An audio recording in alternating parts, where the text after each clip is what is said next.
Alice सोचती है मैं तो भूल ही चुकी थी कि आखिर उस स्टोरी में हुआ क्या था, क्योंकि एक दिन अचानक से मिकाइल, जो मुझे लगा था फिक्शनल है लेकिन वो तो एक असल इंसान है ना, और मिकाइल के पास बहुत ज़्यादा होली पावर थी जिसकी वजह से वो बहुत सारे लोग का टारगेट बन चुका था। और एक बार एक ऐसा इंसिडेंट हुआ जिसमें स्पिरिट फेस्टिवल के दौरान उसको किडनैप कर लिया गया, और उस दौरान मिकाइल को एम्पर ने किडनैप करवाया था ताकि उसे सेरेमनी के लिए एक सेक्रीफाइस के तौर पे यूज़ कर सके। लेकिन तभी एम्पर की जान किसी ने ले ली। वो था एडविन, जो वहां पर आया और उसने मिकाइल की जान बचा ली और उसने एम्पर को भी मार डाला। और ये सब कुछ वो बग्गी में बैठकर एडविन और चेस्टर को बता रही थी। तो वो कहती है मैं भूल ही गई थी कि हालांकि फ्यूचर चेंज भी हुआ है फिर भी कुछ चीज़ें तो सेम ही रहेंगी ना। तो तब वो कहती है अगर मिकाइल को कुछ हो गया तो मैं क्या करूँगी। तो तभी हमारा एडविन वो उसको दिलासा देता है और कहता है एलिस कोई बात नहीं, लेकिन ऐसा नहीं है, मुझे तुम पे यकीन नहीं है, फिर भी मुझे लगता है मैंने कुछ गलत सुन लिया है। तो वो कहती है क्या।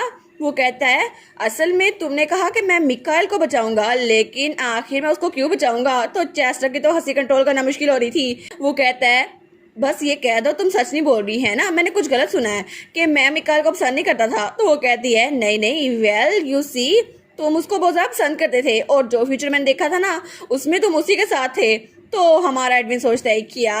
और तभी उसे याद आता है जब बचपन में एलिस उसे मिकाइल के पास लेके आई थी और उसने कहा था मिकाइल को देखकर तुम्हें ऐसा नहीं लगता जैसे छोटा सा एंजल सोया हो, है ना, तुम्हारे माइंड में कोई बेल रिंग नहीं होती। और तब दोबारा से उसने कहा था उस बच्चे का नाम मिकाइल है, मैंने तुम्हें मेंशन किया था ना, और मुझे माफ कर देना तुम दोनों को इंटरप्ट करने के लिए, तुम दोनों कंटिन्यू रखो। और जब वो कहती है प्लीज एडविन ऐसा ना करो, मिकाइल के साथ ऐसा ना करो, और वो सोचता है एक मिनट, तो ये तब से मुझे मिकाइल के साथ जोड़े हुए थी। तो तब चेस्टर की तो बहुत ज्यादा हंसी छूटती है, उसे तो कंट्रोल करना मुश्किल हो गया था, लेकिन एडविन उसको सर पे मारता है और वो अपनी हंसी कंट्रोल कर लेता है। तो हमारी एस कहती है एडविन तुम ठीक तो हो ना।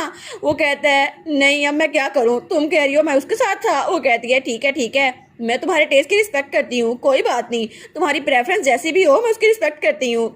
और तब वो कहती है लेकिन जो फ्यूचर मैंने देखा था ना अपनी एबिलिटी से, उसमें एम्पर ने मिकाइल को किडनैप करवाया था, लेकिन अभी वाली सिचुएशन में मुझे नहीं लगता कि एम्पर अकेला काम कर रहा है, मुझे लगता है कि उसको ड्यूक इस्तेवान ने ये करने के लिए मजबूर किया होगा। और फिर वो कहती है लेकिन अगर मैंने कुछ किया तो वो लोग मिकाइल को और कहीं छुपा देंगे, तो मैं प्रिटेंड करूंगी मुझे कुछ नहीं पता और सेरेमनी की देखभाल करूंगी, ठीक है। तो क्या उस दौरान तुम मिकाइल को ढूंढ सकते हो एडविन। तो एडविन कहता है क्या मैं ढूंढूं, और वो मना करना ही लगता है, लेकिन हमारी एलिस कहती है तुम कुछ भी मांगोगे मैं तुम्हें दे दूंगी। तो एडविन कहता है ठीक है। तो तब चेस्टर दोबारा से हंसने लग जाता है। वो कहता है माय लॉर्ड मैं भी आपके टेस्ट की रिस्पेक्ट करता हूँ। तो हमारे एडविन को तो बड़ा गुस्सा आ गया था, तो तब उसके पास जाता है और उसको गलत भाने लगता है। तो हमारे लिए सोचती है चलो ठीक है, अगर ये एडविन है तो मुझे लगता है कि वो एल को एक घोस्ट के तौर पर ढूंढ सकता है ना। तो तभी एडविन वो चेस्टर को घसीट के वहां से लेके जा रहा था, तो चेस्टर कहता है प्रिंसेस मुझे बचाएं। तो हमारी एलिस तो उसको बाय करी थी। वो कहता है मिस एलिस, लेकिन हमारी सोचती है आई होप कि अब मैं रिलैक्स कर सकती हूँ, है ना। और तब सीन चेंज होता है और हमें किसी और जगह का सीन दिखा रहता है, और वहाँ पे हमारा एडविन और ओलोइस था। तो ओलोइस कहता है एम्पर अभी तक वहाँ पर नहीं पहुंचे, तो मुझे लगता है कि ये जगह ठीक होगी, है ना। और तब उसके हाथ में कुछ डॉक्यूमेंट थे। वो कहता है ये विगमेंट की टेरिटरी है, तो मुझे लगता है कि यहाँ पर कुछ ना कुछ डेटा होगा। और हालांकि सारे एम्पीरियल फैमिली से डरते हैं, लेकिन फिर भी उन्होंने चेक तो किया होगा ना। तो तब हमारा एडविन कहता है ठीक है, जब एम्पर कोई भी हरकत करे तो मुझे बताना, ठीक है। और तब वो दरवाजा खोलता है और अपना मैजिक यूज करता है, और तब उसने हर कहीं अपना मैजिक यूज किया था। वो सोचता है मुझे लगता है कि मेरी सेंसेस उस इंसान की प्रेजेंस को फील कर पा रही हैं, मिकाइल, है ना। और उसका डार्क ऑरा हर कहीं फैल गया था पूरे वेयर हाउस में। और तब वो सर्च करता है, लेकिन तभी उस ताबूत में से कुछ महसूस होता है। वो सोचता है मुझे वहां से एक रिस्पॉन्स मिल तो रहा है, लेकिन तब उस ताबूत के पास जाता है और तब उसको थोड़ा हिलाता है। वो सोचता है मुझे लगता है वो अभी भी जिंदा है ना। तो तब वो उस ताबूत को खोलने लगता है, लेकिन तभी उसे याद आता है जब एलिस ने कहा था मैंने फ्यूचर में देखा तुम दोनों इकट्ठे हो और तुम दो तो बहुत ब्यूटीफुल लग रहे थे। तो वो कहता है नहीं मैं ऐसा नहीं कुछ करने वाला, और तभी उसको गुस्सा आता है और तब अपने मैजिक से उस ताबूत के पेज ढीले कर देता है। वो कहता है ठीक है मैं तुम्हें बाहर निकालने वाला, और तब वहां से मुड़ने लगता है। तो एडविन कहता है अगर बाहर निकलना है तो खुद निकल आओ, मैं तुम्हारी खिदमत नहीं करने वाला, लेकिन उस ताबूत से कोई रिस्पॉन्स ही नहीं आता। और तब सीन चल होता है और हमें नाइट का फंक्शन दिखा रहता है जब वहां पर वो फेस्टिवल होना था, और उस स्टेज पर हमारी एलिस आती है जो कि उस ड्रेस में बहुत ही ज्यादा प्यारी लग रही थी। तो तब हर कोई उनकी तारीफें कर रहा था। वो कहते हैं वाह प्रिंसेस तो बहुत ज्यादा एलिगेंट लग रही है ना, मैंने सुना था कि क्राउन प्रिंसेस बहुत ज्यादा अच्छी लगेंगी, वो इस पर डांस करेंगी, है ना। तो वहाँ पे रेचल और उसका फादर भी था। तो सब लोग कहते हैं हम बहुत ज्यादा एक्साइटेड है ना, लेकिन तभी वहाँ पर एक प्रिंसेस आती है जो अपने हाथ में वही ब्रांच लेकर आती है जिसपे हमारे इवान ने होली मैजिक यूज किया था। तो तब उसको पकड़ने लगती है। वो कहती है आज की नाइट तो बहुत ब्लेस्ड है ना। लेकिन तभी वहां पर एम्पर आता है। वो कहता है ये एटमॉस्फेयर कितना अच्छा है। लेकिन हमारी हीरोइन कहती है योर मैजेस्टी आखिर आप अचानक यहाँ से कैसे आ गए? मैं तो यहाँ पे डांस करने वाली थी ना। वो कहता है एलिजाबेथ मुझे याद नहीं आता कि एम्पीरियल फैमिली और ड्यूक की फैमिली ने इस तरह का पहले कभी भी फेस्टिवल अरेंज करवाया हो। लेकिन क्या हमें इसमें और मीनिंगफुल चीज़ नहीं ऐड करनी चाहिए? तो एलिस कहती है क्या? तो एम्पर कहता है इसलिए मैंने कुछ प्रिपेयर करवाया है क्योंकि इसके जरिए मैं एक सेक्रीफाइस प्रिपेयर करने वाला हूँ। तो सब लोग कहते हैं क्या एक सेक्रीफाइस? लेकिन एक लिविंग सेक्रीफाइस तो मना है ना, ये नहीं हो सकता, ये तो ब्लैक मैजिक में होता है। तो हमारी एलिस कहती है क्या एक लिविंग सेक्रीफाइस? और तभी एम्पर इशारा करता है और वहां पर वो कॉफिन लाया जाता है, वही ताबूत। तो तब वो ताबूत सबके सामने रखा जाता है। तो सब लोग कहते हैं क्या सच में ये एक सेक्रीफाइस होने वाली है? लेकिन सच में हमें लगा था ये सिर्फ एक ताबूत है, लेकिन अगर इसके अंदर कोई हुआ तो तब सब लोग उसके बारे में बातें कर रहे थे। और वहाँ भीड़ में ओफिलिया और ड्यूक इस्तेबान भी थे। तो हर कोई वहाँ बातें कर रहे थे और ओफिलिया तो बहुत ज़्यादा खुश थी। वो सोचती है ठीक है तो अब ग्रैंड फिनाले वो शुरू हो गया है। और तब वो ताबूत वो वहाँ पर रख चुके थे। तो तभी वहाँ पर हमारा एडविन आता है। वो कहता है एलिस। तो वो कहती है कि तुम्हें एल मिला? वो कहता है हाँ मुझे मिला, वो वहाँ पर है उस ताबूत के अंदर। तो हमारी लिस्ट कहती है क्या एल वहाँ पर है? तो इसका मतलब है वो मर चुका है। लेकिन तभी वहाँ पर कोई आदमी उस ताबूत को खोलने लगता है। लेकिन जैसे वो उसको खोलता है ना उसके मुंह पर मुक्का पड़ता है। तो वो कहता है क्या मेरे मुंह पे मुक्का किसने मारा? और दूसरा स्पाई भी उसके पास आता है। तो हमारे लिए सोचती है क्या आखिर हो क्या रहा है? और तभी उसमें से एक हाथ निकलता है और उस आदमी का क्लॉक वो ले लेता है। तो तभी वो क्लॉक उसको उस ताबूत के अंदर ले जाता है। तो हमारी एलिस और एडविन सोचते हैं आखिर ये हो क्या रहा है, ये कर क्या रहा है? और थोड़ी देर बाद ही वहां से हमारा मिकाइल निकलता है और उसने वो क्लॉक अपने इर्द गिर्द लपेट लिया था क्योंकि बेचारे के पास कपड़े नहीं थे ना। तो वो तो बहुत ज्यादा एम्बेरस और बहुत ज्यादा गुस्से में आया हुआ था।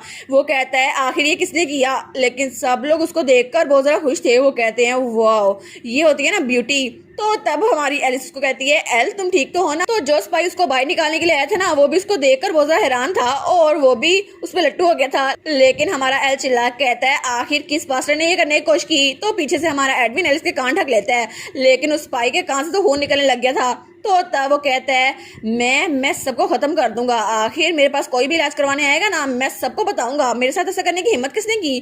तो हमारी एलिस कहती है एडविन क्या तुमने उसको ऐसे छोड़ दिया बाहर निकालने के बजाय? वो कहता है मैंने ढक्कन खोला था लेकिन ऐसा लगता है कि खुद ही बाहर नहीं निकला था। वो कहता है तुम्हारा क्या मतलब बाहर नहीं निकला था? डोर तो लॉक था, मैं कैसे बाहर निकलता? तुम थोड़ी हेल्प तो कर सकते ना मेरी। और तब उसको कॉल पकड़ लेता है। वो कहता है तुम मर जाओ एडविन, तुम किसी काम के नहीं हो, मर जाओ तुम। तो एलिस कहती है बस करो लड़ना। तो तभी वहां पर एम्पर आता है। वो कहता है लगता है सेक्रीफाइस तो एनर्जी से फुल है और ऐसा लगता है ये पूरी चीज नहीं है, तो चलो फ्रेशर के तौर पर लिविंग सेक्रीफाइस वो जरा अच्छी रहेगी। और तभी वो अपना मैजिक यूज करता है और जैसे ही उसका मैजिक यूज होता है तो हमारी एलिस कहती है क्या आखिर एम्पर कर क्या रहा है? लेकिन तभी उस पर भी कोई इफेक्ट पड़ता है। वो कहती है क्या ये क्या है? तो तब मिकाइल कहता है एलिस तुम ठीक तो हो ना? वो कहती है हाँ मैं ठीक हूँ, लेकिन ये स्टेला है वो विच वो इर्द गिर्द ही है, लेकिन आखिर वो प्लॉट क्या कर रही है? तो एम्पर कहता है गॉडेस, ये सब कुछ गॉडेस की वजह से हो रहा है और उसने ही मुझे ये होली पावर दी है ताकि मैं इस इटर्नल थ्रोन को हमेशा अपने पास रख सकूं। तो तब हमारी एलिस वहां भीड़ में देखती है। वो सोचती है वो कहाँ पर है, उसे कहीं पर होना चाहिए था। वो स्टेला और ड्यूक इस्तेबान, लेकिन उसको कहीं नहीं मिलते। तो ड्यूक कहता है ठीक है तो आज मैं अपनी पावर को यूज करूंगा गॉडेस की विल के मुताबिक। तो तब वहां पर एक ग्लोब था। वो कहता है मेरी डोमिनेशन इस दुनिया पे राज करने के लिए तैयार है और मैच को शुरू करता हूँ। और तभी वहां से रोशनी निकलती है और पूरी भीड़ में इर्द गिर्द फैल गई थी और तभी हर कोई उसका पपेट बन चुका था। एम्पर के साथ साथ हर इंसान वहां पर मौजूद हर एक इंसान ड्यूक इस्तेबान का पुतला बन चुका था और वो उसका हुक्म मान रहा था। लेकिन तब मिकाइल वो भी उसके जेर असर आ गया था। तो एलिस कहती है एल तुम कहाँ जा रहे हो? तो एल वहां से जा रहा था। तो वो सोचती है क्या ये वहां पर क्यों जा रहा है? लेकिन तभी उसकी बॉडी वो भी मूवमेंट करने लगती है। वो सोचती है क्या मैं भी उसके जेर असर आ रही हूँ? लेकिन तब एल एम्पर के पास आता है और उसके हाथ में जो ग्लोब था उसको टच करता है। तो तब वहां पर रोशनी फैलती है होली पावर की वजह से। तो एम्पर कहता है ठीक है तो मुझे लगता है ये काफी होगा क्योंकि मेरी सेक्रीफाइस वो तैयार है। तो हमारी सोचती है क्या तो इसका मतलब है कि एम्पर की स्पेशलिटी जो कि उसने कहा था डोमिनेशन, स्टेला मुझे मारने वाली थी तो ये थी उसकी एबिलिटी। इसका मतलब है कि एम्पर सबको काबू करने वाला है। तो तभी वहां पर वो देखती है तो वहां पर इवान आता है। तो इवान अपने घोड़े पे आता है। तो तभी वहाँ नीचे उतरता है और तब अपना लॉकेट निकालता है और उसके लॉकेट की वजह से वहाँ ब्लैक ऑरा खत्म हो गया था और वहाँ पे नीली रोशनी फैल रही थी। तो वो सोचती है कि यार अब मैं अपनी बॉडी को मूव कर पा रही हूँ। वो कहती है इवान, तो वो कहता है रेजिस्ट करना बहुत ज़्यादा मुश्किल है, तो मैं ज़्यादा देर तक इसको काबू में नहीं रख सकता, तो प्लीज़ जितना टाइम मिले यहाँ से भाग जाओ। तो एडविन कहता है एलिस चलो चलते हैं, हमारे पास मौका है। तो वो कहती है बिल्कुल नहीं एडविन, मैं ऐसे ही सबको छोड़कर नहीं जा सकती, मुझे स्टेला को रोकना है और मिकाएल को बचाना है, तुम जानते हो ना मैं ऐसे नहीं जा सकती। और इसी के साथ ये वाला पार्ट यहीं पर ख़त्म। तो आप लोग बताइएगा आप लोग को ये पार्ट कैसा लगा और वीडियो को लाइक और चैनल को सब्सक्राइब लाजमी कीजिएगा। बाकी वीडियोस का लिंक भी स्क्रीन पर नज़र आ रहा होगा, तो काइंडली उनको भी चेकआउट कर ले। और thank you so much for watching my videos. Stay safe, bye bye.